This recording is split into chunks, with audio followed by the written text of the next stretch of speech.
Nelson, Nelson!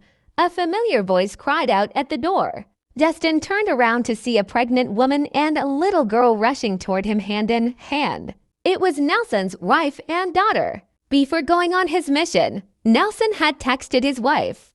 However, Cecilia became worried when he didn't pick up the phone, so she rushed over with their daughter. The sight of blood at the door only made her even more uneasy. "Nelson, where are you?" Cecilia cried out worriedly. All Kirin gang members remained silent, their heads lowered. The entire manor was quiet. "Nelson," when Cecilia finally arrived at the meeting room, she was stunned.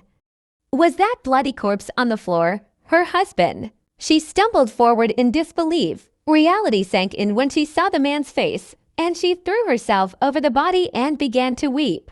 "Wake up, Nelson! Wake up! Please open your eyes!" Oh, why did this happen? Tears streamed down Cecilia's face. Haley was crying as well. She ran over to Nelson and kept pushing his body. "Daddy, wake up! Weren't we going to celebrate my birthday? You promised me you would bring me to the theme park. Wake up! Why you broke your promise, bad daddy?" I don't like you anymore," Haley sobbed. "What's wrong, Daddy? Did I make you angry? I promise to be a good girl from now on, so please wake up." Destin teared up as he watched Cecilia and Haley bawl their eyes out, his chest aching for them. Full of remorse, he went onto his knees before them. "I'm sorry, Cecilia. I couldn't keep him safe. You're a bad man." Haley ran up to him and began pounding on his chest with her little fists. "You promised you would take good care of Daddy. You lied to me. I hate you. Give the transformer back to me. I don't like you anymore. I'm not going to let you be Mr. Strong anymore." "You're a bad man," Haley wailed inconsolably. "I'm so sorry, Haley. It's my fault. I wasn't able to protect your daddy. It's all my fault."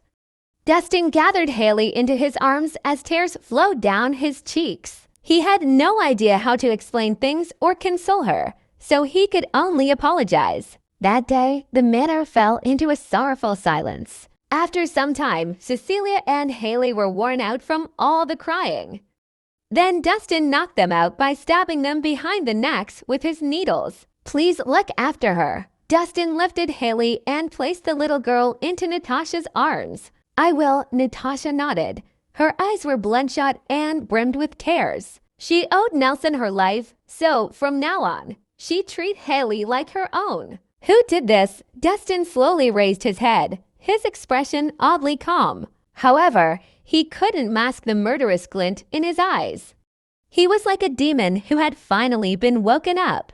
It was Felix. He's leading a rebellion with the Charging Tiger Gang. One of the Kirin gang disciples answered. "Felix." Destin took a deep breath before spitting. "Find him. I want to tear him apart."